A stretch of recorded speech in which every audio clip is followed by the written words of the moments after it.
What's up, guys? Did you have a good break? That doesn't sound very good. Yeah, okay. One person did, man. It's tough. Hey, if you don't know me, I'm Kyle. Really glad to be with you here tonight. I wanted to start, to be honest, I've got a confession to make. And I think that this confession might be a little bit shocking to some of you. And it's this. I absolutely hate playing board games. I realize that, some claps, wow. So there are a few of us who aren't Christians in the room, wonderful. No, and to be more specific, I hate playing board games with my wife. That's who I really hate playing board games. I get that some of you, this is your thing. Some of you are dating and this is your date night. And some of you, this is your pastime and what you want to do. I absolutely can't stand it. And here's the reason why. Because every time without fail, when my wife and I play board games, it doesn't matter if it's just her and I. It doesn't matter if we're playing with friends. It doesn't matter if we're playing with our kids. Every single time we get into a fight. Massive fight. Someone says the other person's cheating. Someone pulls the rule book out. Someone gets way too serious. I mean, literally without fail, we get into a fight. We just can't help it because we're so competitive. Now, I know some of you are like, bro, just chill out. Like, let her win every once in a while. Here's the thing, I can't. I have a problem. My name is Kyle, and I have a problem. I want to win board games. But here's the thing, so does she, and she does too. We have a good marriage, I promise. But we want to win when we play board games, and so what we don't do is we don't play board games together. Now, I have no idea if you have the same problem with me as it relates to board games. If not, great, good for you. It really is a problem for me. But if you don't, that's fine. But my guess is, the reason I say most of this in jest, slightly exaggerated, but the reason I'm saying this is because my guess is that there's something in your life. There's some area of your life, maybe many areas of your life that you can kind of relate to the idea of wanting to win. Something in your life, some experience in your life, some part of your life where either the spoken or even the unspoken goal is to win. And the reason I say that, I say it confidently, that I think we're probably all in that together, is because I think that there's something uniquely human in us that absolutely craves winning. It's like we're so drawn to winning. We want winning. We desire winning. We want to be winners. Case in point, Donald Trump. Here's a campaign speech from 2016 up in Albany, New York. You're going to be so proud of your country if I get in. You're going to be so proud of your president, and I don't care about that. But you are going to be so proud of your country because we're going to turn it around and we're going to start winning again. We're going to win so much. We're going to win at every level. We're going to win economically. We're going to win with the economy. We're going to win with military. We're going to win with health care and for our veterans. We're going to win with every single facet. We're going to win so much, you may even get tired of winning. And you'll say, please, please, it's too much winning. We can't take it anymore. Mr. President, it's too much. And I'll say, no, it isn't. We have to keep winning. We have to win more. We're going to win more. We're going to win so much. It's you're laughing because it's comical, right? Like it's almost a cartoon, right? It's like an SNL parody, of course. Gosh, I did the math. He literally says win or winning every 2 seconds for 45 seconds straight. But it's like we're laughing, but he's doing something, right? He's saying, look, we're going to win. And we're going to keep winning. And we're going to keep winning. And we're going to win more. We're going to win so much. We're going to win with the military. We're going to win with healthcare. We're going to win with tech. We're going to win with we're just going to keep winning until you're sick of winning. And then you're going to realize, no, you're not. You want more winning. And of course, it's hilarious, but there's part of it that's kind of true, right? Like, thoughts about Donald Trump aside, he knows something about human beings. And we're not talking about human beings out there. We're talking about human beings, right? He knows something about us that we crave winning, that there's something about human beings that wants to win. I saw online the other day this headline on a website. It said this. It says, which religion is winning? And I saw it, and I was just like, that's so stupid. Like, what a dumb question. But then I realized, look, it doesn't matter if it's politics, it doesn't matter if it's board games, it doesn't matter if it's sports, it doesn't matter if it's healthcare or military or politics or even religion. See, there's something about us that wants to win. There's something in all of us that wants to be winners. But the question is, how do we define winning? See, that's the question. How do you define winning? And maybe even more importantly, is that how Jesus defines winning? Is that how Jesus defines winning? How does Jesus define winning? Well, tonight that's what we're going to see. And I say see because we're not going to hear from Jesus what winning is. We're going to see him win. And before we do, let me give you some context. Kate mentioned earlier, we've been going through Mark this semester, and Mark is one of these biographies of Jesus, one of the earliest biographies of Jesus' life and ministry, and we've gotten to this point. Kate, so we've got 2 weeks left, and so we're at this point. We're nearing the end of Jesus' life, and in particular, tonight, we're in a passage that takes place on a Friday. It's the Friday of the last day of Jesus' earthly life, at least for now. And the thing about this particular morning is that hours before, if you've been with us the last couple weeks, hours before this, what happens? Jesus' friend Judas betrays him.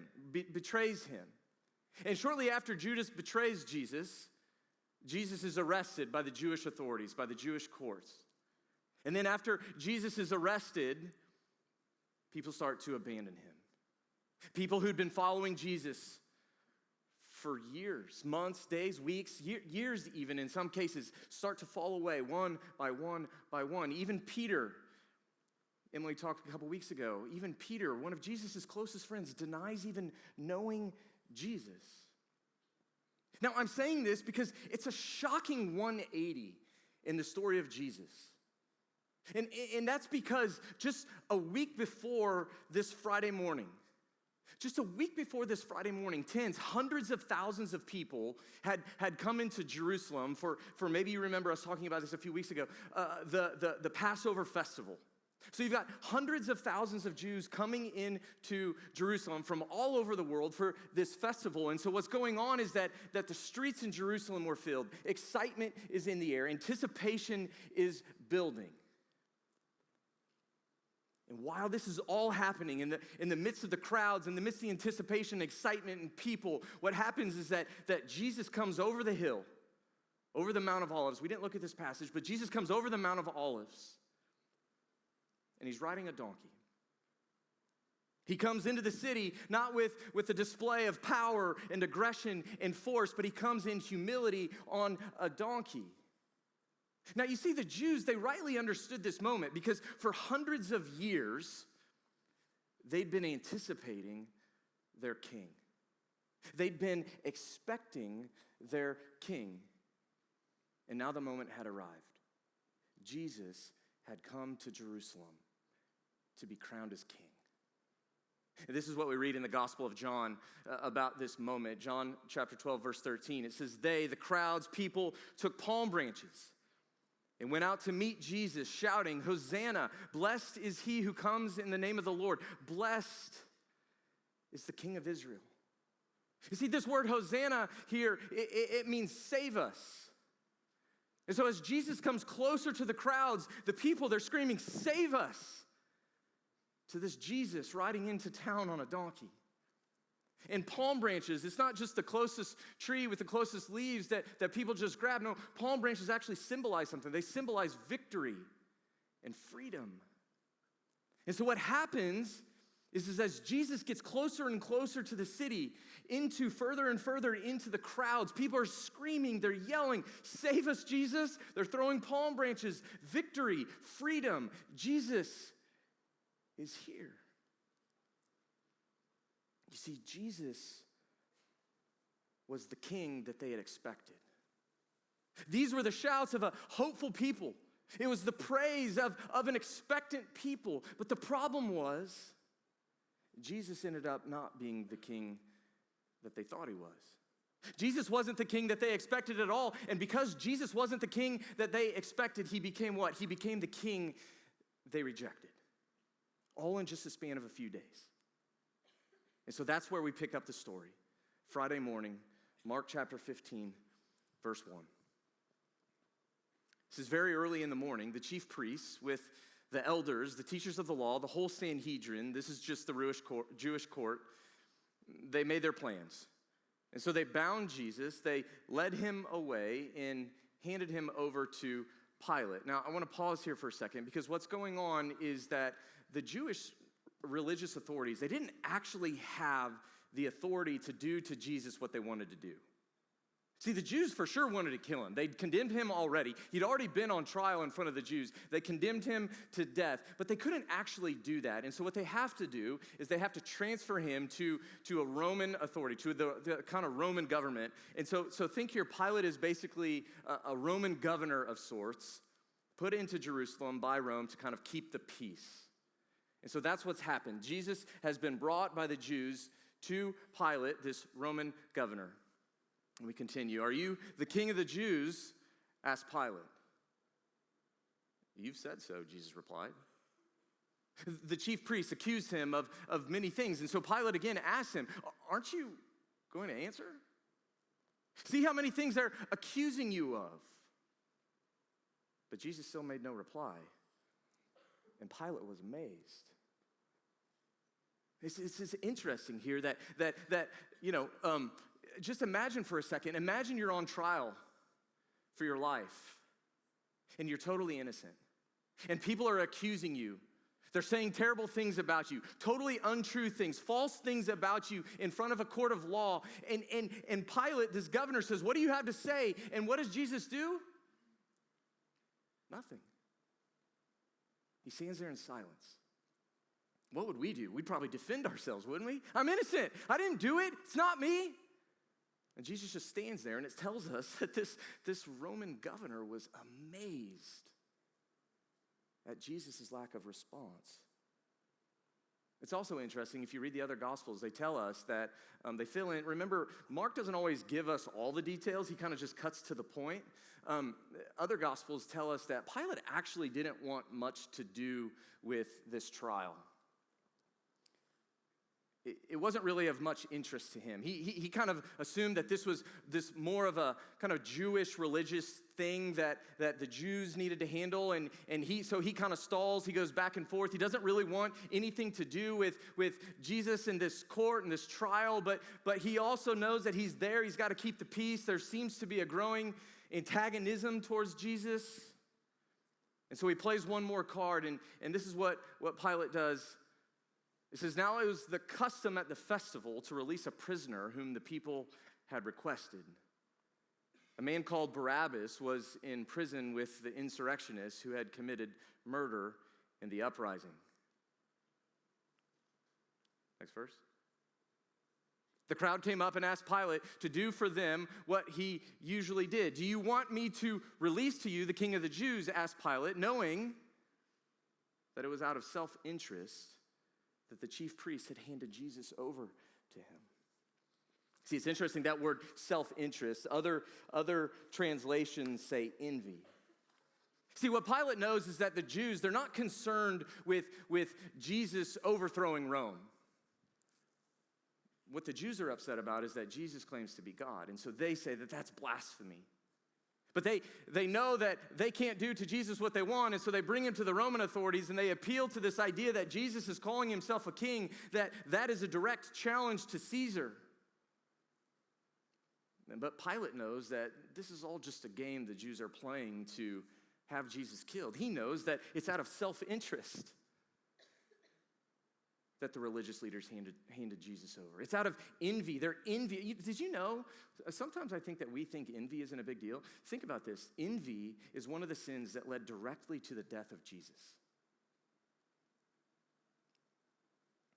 They were envious of Jesus. They were envious of his growing popularity. They were envious of his authority. They were envious of his ministry. And so this scene, it's kind of wild if you think about it. What you have is, you have over here, on one hand, you have an innocent Jesus. But then over here, what you have is you have a guilty man named Barabbas, this violent insurrectionist that we know has committed murder. And now who should be released? Well, it's obvious, right? I mean, it was obvious to Pilate. It's obvious probably to us. Of course, we know who should be released. And yet, next verse, but the chief priest stirred up the crowd to have Pilate release Barabbas instead. What shall I do then with the one you call the King of the Jews? Pilate asked. Crucify him, they shouted. Why? What crime has he committed? Asked Pilate. But they shouted all the louder, crucify him. Crucify him. See, shouts of Hosanna had turned to shouts of crucify him. Next verse. Wanting to satisfy the crowd, Pilate released Barabbas to them. He hands Jesus over to be flogged, hands him over to be crucified. See, the tune has changed, hasn't it? I said it was a 180. A few days ago, Jesus was hailed as a hero. Save us, freedom, victory. And now they're yelling, kill him. Crucify him. Which is exactly what they do next. It says the soldiers led Jesus away into the palace, that is the praetorium, and called together the whole company of soldiers. They put a purple robe on him, then twisted together a crown of thorns and set it on him. And they began to call out to him, Hail, King of the Jews. Next verse. Again and again, they struck him on the head with a staff. They spit on him. Falling to their knees, they paid homage to him. And when they'd mocked him, they took off the purple robe. When they'd mocked him enough, when they'd gotten tired of mocking him, they finally take off the purple robe and they put his own clothes back on him. You see, Jesus is being beaten. He's bruised. He's mocked. Why? Because to them, he's no king at all. He's just the choke. He wasn't what he said he was. Wasn't who he said he was. And so they lead him out to crucify him. And as they do, a certain man from Cyrene, Simon, the father of Alexander and Rufus, he's passing by. Jesus is on his way out of town. This guy's on his way in. And the soldiers forced him, no, go back, sorry, I paused, that's my bad. And the soldiers forced him to carry the cross. Now, I want you to imagine this for a second. Imagine that you've been following Jesus. You've been following Jesus for several years. Imagine what people must have been thinking. They've been following Jesus. I don't know if it's weeks or months or years. You've been following Jesus. You've given Jesus your allegiance. You're all in. You really think Jesus is this Messiah that your people have been hoping for, longing for, expecting for hundreds of years. He's the king. Or is he? Because is this what victory looks like? Is this what kind of power a king, the Messiah, is supposed to have? See, Jesus isn't triumphing in glory and power at all. No, he's bruised and bloody. He's weak. He's exhausted. The dude can't even carry his own cross. What's going through your mind? Man, this guy isn't it. It's not him. Next verse, it says, they brought Jesus to the place called Golgotha, which means the place of the skull. And then they offered Jesus wine mixed with myrrh, but he didn't take it. They crucified him. Dividing up his clothes, they cast lots to see what each would get. It was 9 a.m. when they crucified him. The written notice on the charge against him read, the King of the Jews. The King of the Jews. See, it's hard for us to fully comprehend the horror of crucifixion. And it's interesting, Mark spares most of the details, and so will I for the sake of this night. If you were at Camp Veritas, you might remember some of what we talked about regarding the crucifixion. But suffice it to say that crucifixion, it was so brutal. It was so brutal, and people being crucified suffered so greatly that by law, only the worst of the worst could be crucified.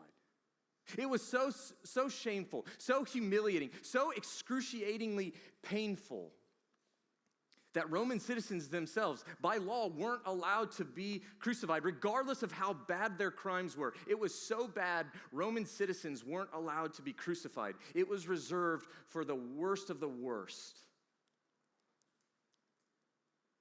And there Jesus was, the worst of the worst, nailed to the cross, suffering, bleeding, dying, not with dignity, but with shame. And he's mocked the entire time. This is what some of them say. It says he saved others. You can just see the jeering. You can see the crowds. You can hear the mocking in their tone. He saved others, they said, but he can't save himself. Good for Jesus. He could save other people, but he can't even save himself. Let this Messiah, this King of Israel, let him come down from the cross so that we may see and believe. Of course they didn't believe that. Of course they didn't actually think Jesus could come down from the cross. It was all a big joke to them. Jesus can't come down from the cross because Jesus isn't God. Jesus isn't the king that he said he was. He saved other people, but he can't even save himself. And it says those crucified with him, back up, those crucified with him also heaped insults on him. You see, there were people that the other Gospels tell us that were crucified on both sides of Jesus. And they too joined in on the mocking. And so this is what we read. This is at noon, darkness came over the whole land until 3 p.m. And at 3 p.m, Jesus cried out in a loud voice, Eloi, Eloi, lema sabachthani, which means, my God, why have you forsaken me? Next verse. With a loud cry, Jesus breathed his last. At last, defeat. Jesus lost. And with his last words, his last dying words, he says the most excruciating words that he could have possibly conceived of. My God, why have you forsaken me? He's talking to his dad. He's had a perfect relationship with his father from eternity past until that moment. My God, why have you forsaken me? And of course, it's not a rhetorical question. See, we know the rest of the story. Because the Bible tells us that that's not a rhetorical question, that of course the answer, the reason why Jesus was forsaken by God, the reason why Jesus was forsaken by his Father was for you and for me and for us. You see, Jesus was forsaken by God in that moment so that we don't have to be. He took the judgment that we deserve because of the problem of our sin. He took that judgment, he took that punishment upon himself. You see, this looked like a loss. It looked like a loss. But here's the thing. It was the path to victory the entire time. It was the path to winning the entire time. In the book of Isaiah, hundreds of years before this moment, Isaiah 53, we read this prophecy about this future servant, this future suffering servant, this future Messiah, this future king. But he was pierced for our transgressions. He was crushed for our iniquities. The punishment that brought us peace was on him. And by his wounds, we are healed. You see, for Jesus, winning was always going to look like defeat. What that verse says is that for Jesus, winning was always going to look like a loss to a watching world. Remember, Mark 10:45 says it like this: for even the Son of Man, this is Jesus talking, the Son of Man, that's himself. Jesus is talking about himself. For even the Son of Man, for even me, for even I, Jesus, did not come to be served, but to serve, to give my life as a ransom for many. It's the great reversal. You see, how does Jesus win? How does Jesus define winning? By serving, by sacrificing, by giving his life for many.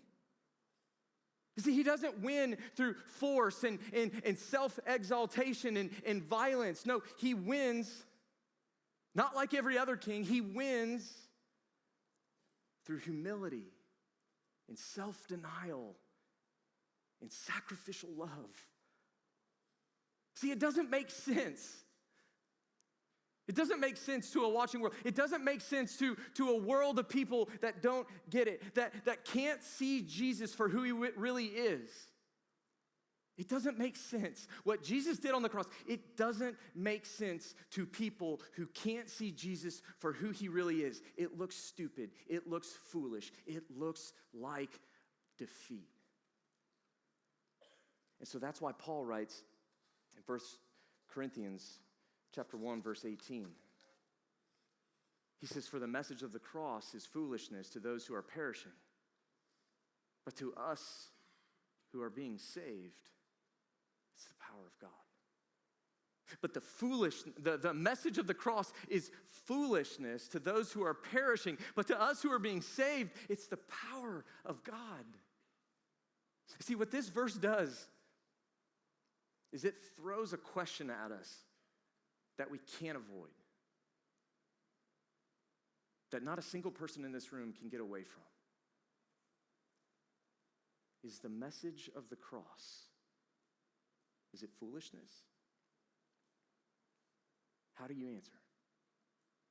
When you think about Jesus dying on the cross, when you think about who Jesus is and who said he was, and when you think about what he did is looking at Jesus on a cross, nailed and bloody and beaten and dead, is the message of the cross foolishness? Or is it the very power of God by which you're being saved? It's a question that we all have to answer. When Jesus dies, Mark doesn't stop the story there. He tells us what happens next. This is what he says. It says the curtain of the temple. So the moment that Jesus breathes his last breath, it says the curtain of the temple was torn in two from top to bottom. And when the centurion, this Roman soldier who stood there in front of Jesus, saw how Jesus died, he said, surely this man was the Son of God. Now, I highlighted this word curtain here. What's up with the curtain? If you don't know what's going on here, the curtain in the temple, it was an important part of the temple. The temple was the area or the place where Jews went to worship God. And the curtain was, don't think like, a thin little sheet thing. Think like thick, robust. It's pretty substantive. It's almost like a wall. And what the curtain did in the temple is it separated an area of the temple known as the Holy of Holies. And the Holy of the Holies was the Holy of Holies was the area in which God's glory dwelled. God's very presence dwelled in the temple. And the curtain separated a holy God from the rest of the temple. And so in short, what the curtain did is it separated a holy, right, just God from a sinful people, from a broken people, from a people who couldn't approach God because of their sin. But Mark gives us this detail because he wants us to know that the moment that Jesus dies, the curtain in the temple, the divide, the separation, the barrier tears in half, top to bottom. It's an act of God. It couldn't have just happened any other way. It's an act of God, and it symbolized that Jesus' death was the sacrifice to end all sacrifice. That the way to approach God was now permanently open. It was permanently open. You see, the barrier, Mark wants us to know, between us and God, it's gone for those of us who believe in Jesus. What he's saying is you can have direct access to God through the cross if you have eyes to see Jesus for who he really is, if you have eyes to see the message of the cross for what it really is, if you have eyes to see and believe. This is some graffiti that was found, Roman graffiti found back in the 1800s, I think 1857-ish. It's difficult to know exactly how old this is, but all of the, kind of people who study these things have kind of agreed that this is probably roughly from the late 1st century to late 3rd century, so 50 to 250-ish AD. So relatively speaking, not long after Jesus actually died. And it's difficult to tell from this, and so there's a sharper image here, the next image. This is what that graffiti looks like cleaned up. And you can kind of start to make sense of what it is, right? Like what you have over here is what looks like a guy with maybe a hand raised, a hand in the air, and over here you have a man. It kind of looks like maybe on a cross, and for some reason the head of a donkey. And this inscription, what this says is, if you translate it, this guy's name apparently was Alexamenos, and it says Alexamenos worships his God. Now, the crazy thing about this inscription is that it's widely known as the earliest depiction of Jesus' crucifixion that we have. It's certainly not the only one, but this is likely the earliest depiction of the crucifixion that we have in the history of the world. And that's interesting. But it's also clearly a mockery.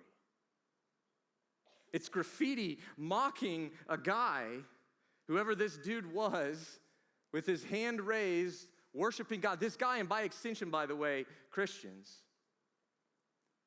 worshiping a guy who died on a cross. Worshiping a king who said that he was going to win victory by being killed. See, it was true then, and it's true now. Music team, you guys can go ahead and come back up. It was true then, and it's true now, that the cross has always seemed foolish. That the message of Jesus dying on the cross, I don't care if it's the 1st century, the 3rd century, the 21st century, it's always seemed foolish to some. Some people just don't see Jesus for who he really is. Some people don't see it. They miss it. But many of us do see Jesus for who he really is. Many of you really do see Jesus as king, the king that you long for, the king that you want. You've experienced, you've not just intellectually believed in Jesus, you've experienced Jesus. You've experienced the change in your life. You've experienced the transformation. You've experienced the freedom that Jesus brought from certain sin. You've experienced the peace and the joy and the satisfaction and the happiness and the fulfillment and the good life that Jesus offers. Some people miss it, but a lot of people, I know you, a lot of people in this room, you know exactly what I'm talking about. But here's the reason why I'm saying this. Because for those of us that see it, what this image and what that verse in 1 Corinthians tells us is that because some people don't, that we, like Alexamenos, should expect ridicule for faithfully following Jesus. You should expect, if you don't already, to be ridiculed, to be mocked, to be made fun of for faithfully following Jesus. So what does that look like? Well, for some of you, man, what would that look like? It looks like being mocked by a professor when they find out that you're a Christian. For some of you, it means maybe losing some friends. You gain others, but you lost some friends, some people that you thought really were your friends, really did care about you, really did love and like you and wanted to spend time with you, maybe even family members.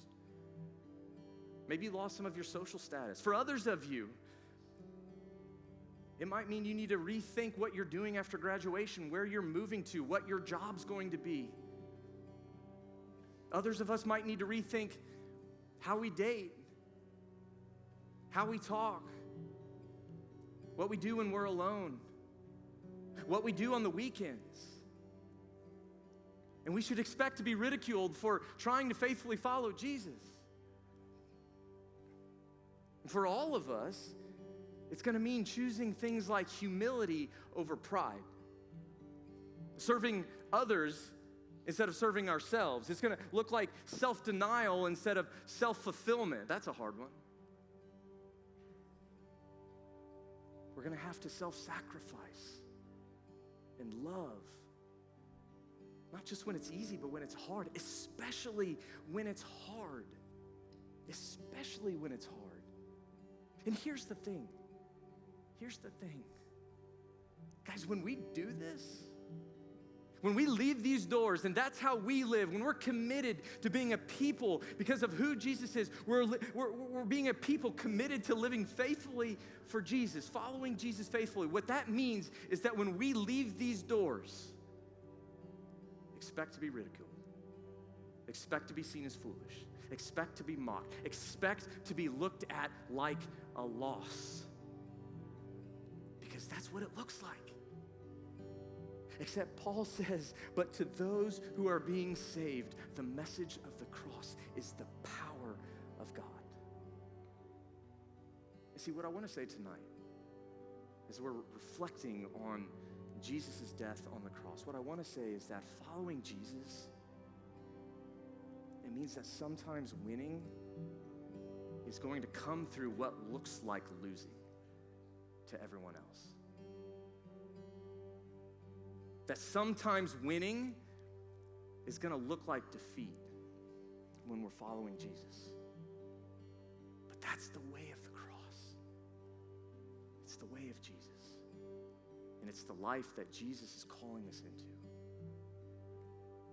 so he can send us out. Let's pray.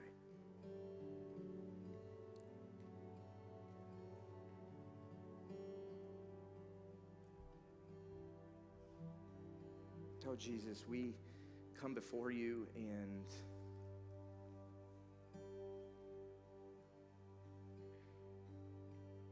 this stuff is heavy. And when we rightly see the reason you had to die, which was sin, our sin, it's even more overwhelming to know that part of our story is what nailed you to the cross. And yet we have hope. Little by little, day by day, we have hope because we know that this was always your plan. It's difficult to imagine. I can't fathom how it could possibly be true that was always your plan, and yet it was, that you were always willing to go to the cross on our behalf to rescue us, not as just people, not as just individuals, but as a collective, as a group of people, so that you could send us out, so that we could go out into the world with humility, self-sacrifice, in service, and in love, drawing not on our own strength, Jesus. Oh no, it's not us. It's you. the power of the cross that for those of us who believe is saving us. Jesus, thank you. We love you. We pray these things in your name.